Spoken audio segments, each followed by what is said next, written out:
Hello guys. Hello बच्चों। Talent educational hub में आप लोगों का बहुत स्वागत है। क्या हाल चाल है?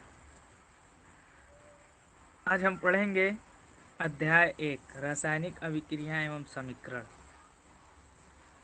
इसमें रासायनिक अभिक्रिया के बारे में बात करेंगे, रासायनिक समीकरण के बारे में बात करेंगे, रासायनिक अभिक्रिया के प्रकार के बारे में।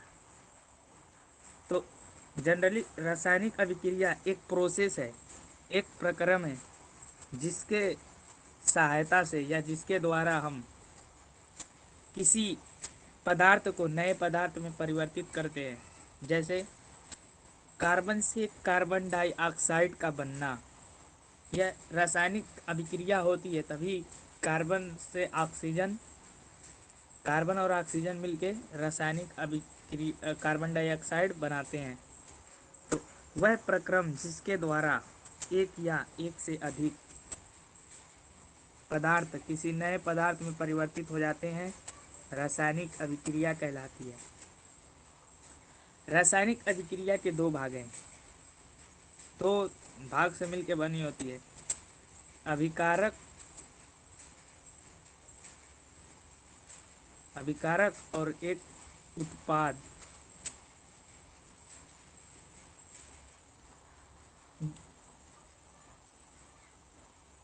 जो पदार्थ रासायनिक अभिक्रिया में भाग लेते हैं उन्हें हम उत्पाद कहते हैं। जैसे जैसे कार्बन प्लस ऑक्सीजन बनाएंगे कार्बन डाइऑक्साइड।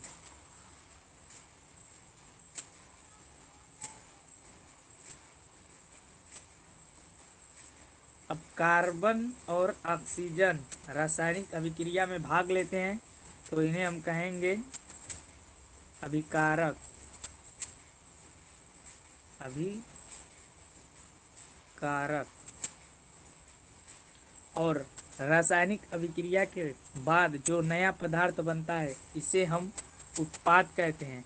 इसमें कार्बन डाइऑक्साइड है उत्पाद। कार्बन और ऑक्सीजन वो अभिकारक हैं और कार्बन डाइऑक्साइड जो है वो उत्पाद है।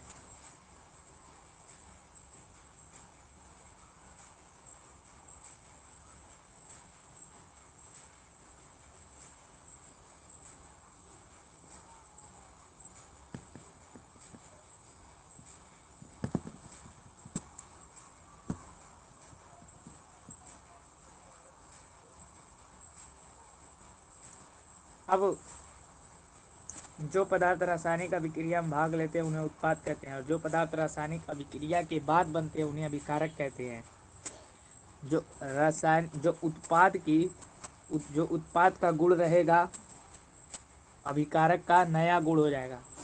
जै रासायनिक अभिक्रिया का कुछ उदाहरण देख लीजिए। जैसे भोजन का पाचन, आपके आमाशय में भोजन का पाचन होता है, उसमें भी बहुत सी रासायनिक अभिक्रिया होती हैं। मैग्नीशियम रिबन का जलना, मैग्नीशियम रिबन का जलना से मतलब है मैग्नीशियम प्लस O2 बनाएगा 2MgO। मैग्नीशियम रिबन का जलना रासायनिक अभिक्रिया हो रहा है। मैग्नीशियम और ऑक्सीजन इसमें अभिकारक हैं और मैग्नीशियम ऑक्साइड उत्पाद है।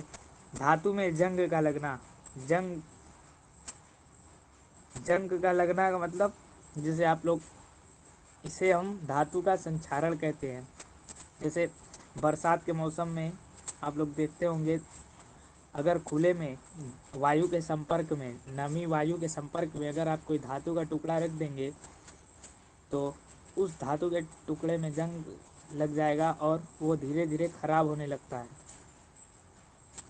बेसिकली इसे हम अपने लैंग्वेज में मूर्छा पकड़ लिया बोलते हैं। दूध से दही का बनना।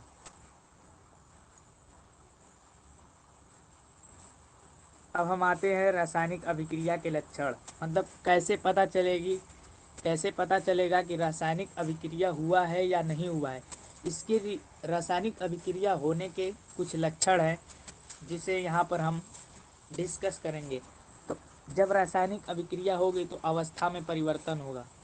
जैसे कार्बन सॉलिड में है और ऑक्सीजन गैसीय अवस्था में है। कार्बन जो है ठोस अवस्था में, कार्बन और कार्बन डाइऑक्साइड के रिएक्शन में, कार्बन और ऑक्सीजन के रिएक्शन में कार्बन ठोस अवस्था में होता है। कार्बन जो है ठोस अवस्था में होता है। इसमें कार्बन जो है ये ठोस अवस्था में होता है और ऑक्सीजन गैसीय अवस्था में। लेकिन जो कार्बन डाइऑक्साइड बनता है,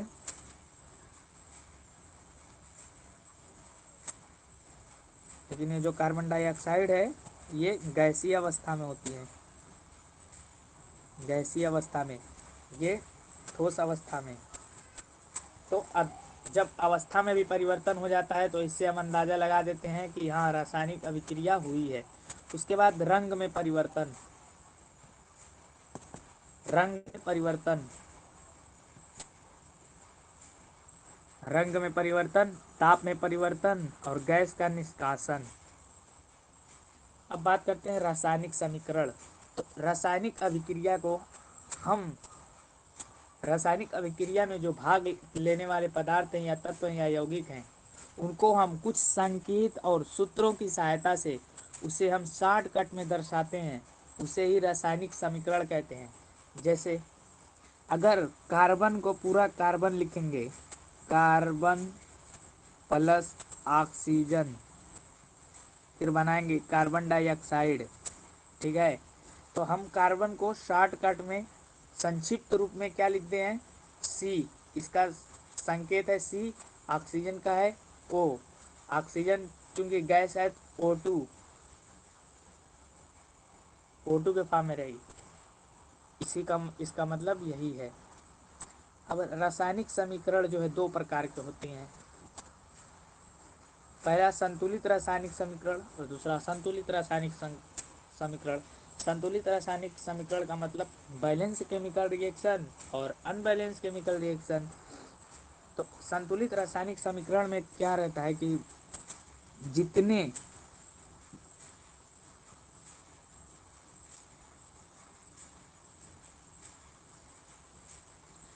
जितने जितने अभिकारक में तत्व हैं उतने ही तत्व उत्पाद में भी होने चाहिए।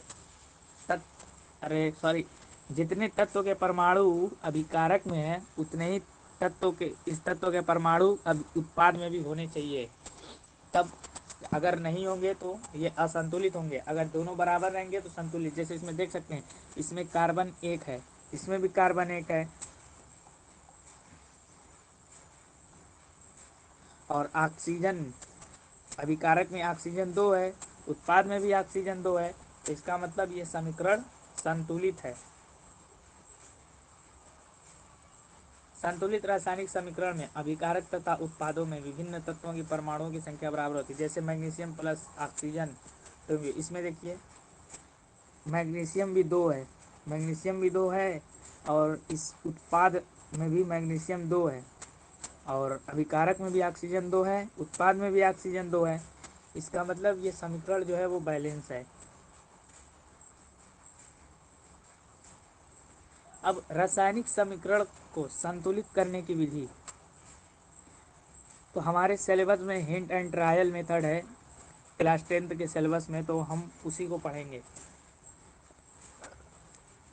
तो पहला स्टेप है रासायनिक समीकरण को लिखकर प्रत्येक सूत्रों के चारों ओर बॉक्स बना लेनी चाहिए। रासायनिक समीकरण है, मान लीजिए जैसे धातु प्लस जल, धातु का ऑक्साइड बना है और हाइड्रोजन गैस निकली है, तो इस हमें रासायनिक समीकरण इसका लिखकर उसके चारों ओर बॉक्स बना लेनी चाहिए। यहाँ यानी यहाँ बॉक्स बना लिए, यहाँ बॉक्स बना लिए, यहाँ बॉक्स बना लिए, यहाँ बॉक्स बना लिए। अब क्या करा है, स्टेप 2 में समीकरण में उपस्थित विभिन्न तत्वों की परमाणुओं की संख्या को नोट कर लिया जाता है। यहाँ पे H2O होगा, छूट गया है टाइप करने में। तो तब एक टेबल बना लेते हैं हम, रासायनिक समीकरण में जितने तत्व उपस्थित हैं उसे हम अभिकारक में, उत्पाद में, उसका हम टेबल एक बना लेते हैं।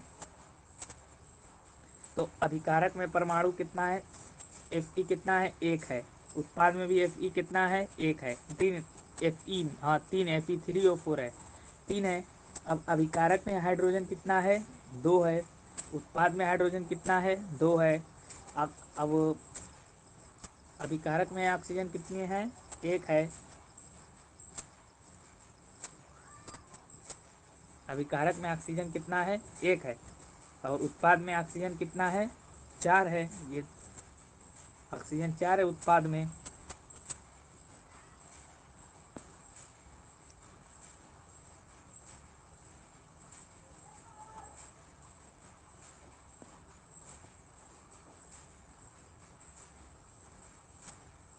इसलिए अब रासायनिक अभिक्रियाओं के प्रकार के बारे में बात कर लेते हैं। तो रासायनिक अभिक्रिया के प्रकार, पहला है संयोजन अभिक्रिया। संयोजन अभिक्रिया ऐसी अभिक्रिया जिसमें दो या दो से अधिक अभिकारक मिलकर एक उत्पाद का निर्माण करते हैं, उसे संयोजन अभिक्रिया कहते हैं।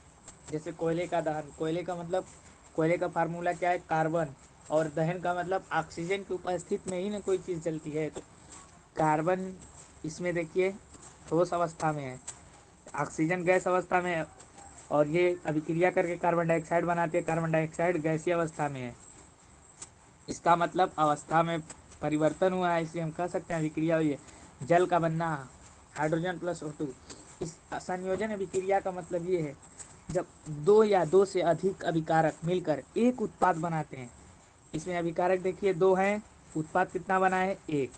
तो दो या दो से अधिक अभिकारक मिलकर एकल उत्पाद का निर्माण करते हैं, उसे हम संयोजन अभिक्रिया कहते हैं। जैसे जल का बनना, इसमें देखिए हाइड्रोजन और ऑक्सीजन, ये 2 अभिकारक हैं, मिलके कितने उत्पाद बनाए, एक उत्पाद, यही है। अब दूसरा जो है ऊष्माक्षेपी, ऐसी विक्रिया जिसमें उत्पाद के निर्माण के साथ साथ ऊष्मा भी निकलती है या उत्पन्न होती है, ऊष्माक्षेपी विक्रिया कहलाती है। जैसे नेचुरल गैस का जलना, जैसे मीथेन है, प्राकृतिक गैस है, ऑक्सीजन की उपस्थिति में जला है तो कार्बन डाइऑक्साइड गैस तो निकला ही है, ऊष्मा भी, हाइड्रोजन बना है और ऊष्मा भी निकली है, अधिक मात्रा में ऊष्मा निकली है। जैसे श्वसन, हमारा श्वसन भी एक ऊष्मा क्षेपीय विक्रिया है। जैसे ग्लूकोज का क्या होता है, इसमें ग्लूकोज का दहन होता है तो कार्बन डाइऑक्साइड बनता है और ऊर्जा निकलती है। ऊष्मा कहें या ऊर्जा कहें, बात एक ही है। आप ऊष्मा और ऊर्जा में कंफ्यूज मत होइएगा बच्चों। वियोजन, तीसरा है वियोजन अभिक्रिया। वियोजन या अपघटन अभिक्रिया वह रासायनिक अभिक्रिया जिसके अंतर्गत एक अभिकारक दो या दो से अधिक उत्पाद में टूटता है, वियोजन अभिक्रिया। ये एकदम संयोजन अभिक्रिया का एकदम ठीक उल्टा है वियोजन अभिक्रिया। संयोजन अभिक्रिया में क्या हो रहा था कि दो उत्पाद मिलके, दो अभिकारक मिलके एक उत्पाद का निर्माण कर रहे थे। इसमें एक अभिकारक टूट के दो उत्पाद का निर्माण कर रहा है। जैसे देखिए इसमें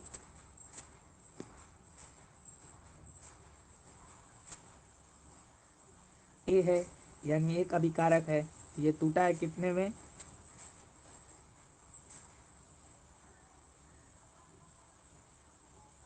टूट गया है दो उत्पाद में। ऊष्मा के द्वारा दी गई वियोजन को, हाँ ऊष्मा के द्वारा, अगर ऊष्मा के द्वारा वियोजन हुई है तो उसे ऊष्मीय वियोजन कहेंगे। जैसे कैल्शियम कार्बोनेट ऊष्मा की उपस्थिति में कैल्शियम ऑक्साइड और कार्बन डाइऑक्साइड में टूट जाता है। और जब प्रकाश द्वारा दी गई है तो उसे प्रकाशीय वियोजन कहते हैं। जैसे विद्युत अपघटन, अपघटन का मतलब टूटना, मतलब जब आयन में टूटना विद्युत के द्वारा, जब अपघटन का मतलब टूटना, जब अपघटन विद्युत के द्वारा होता है तो उसे विद्युत अपघटन कहते हैं। वियोजन को ही अपघटन अभिक्रिया कहते हैं। तो जब वियोजन अभिक्रिया विद्युत द्वारा होती है तो उसे विद्युत वियोजन, वैद्युतीय वियोजन अभिक्रिया कहते हैं। देखिए इसमें हाइड्रोजन जल है, विद्युत की उपस्थिति में टूटा है, तो हाइड्रोजन में और ऑक्सीजन में, इसमें देख सकते हैं, इस डायग्राम में देख सकते हैं, आपको क्लियर हो जाएगा। इस डायग्राम में देख सकते हैं।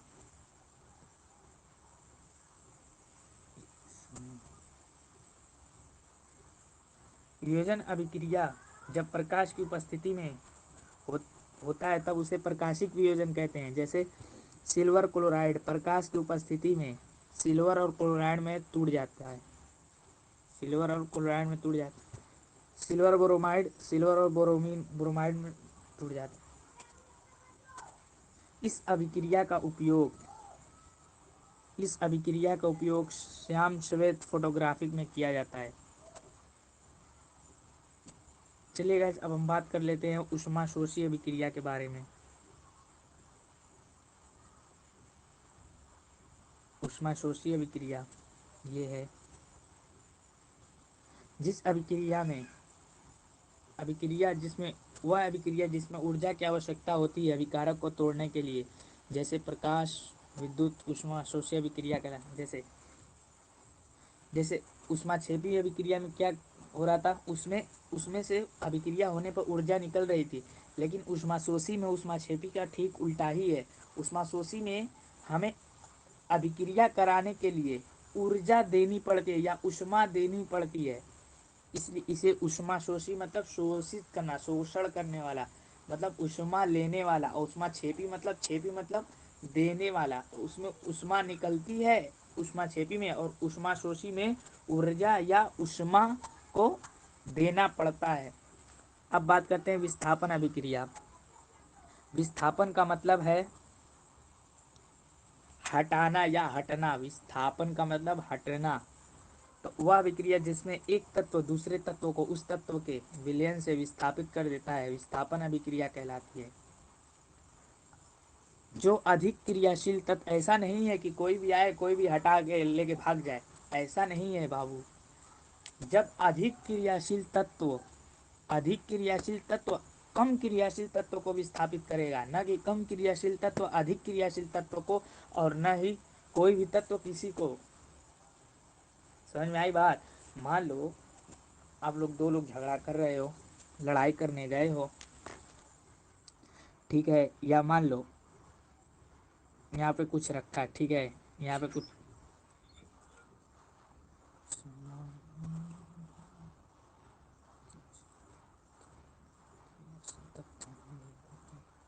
दूसरे तत्वों को उस तत्व के विलयन से विस्थापित तत्व को विस्थापित करता है।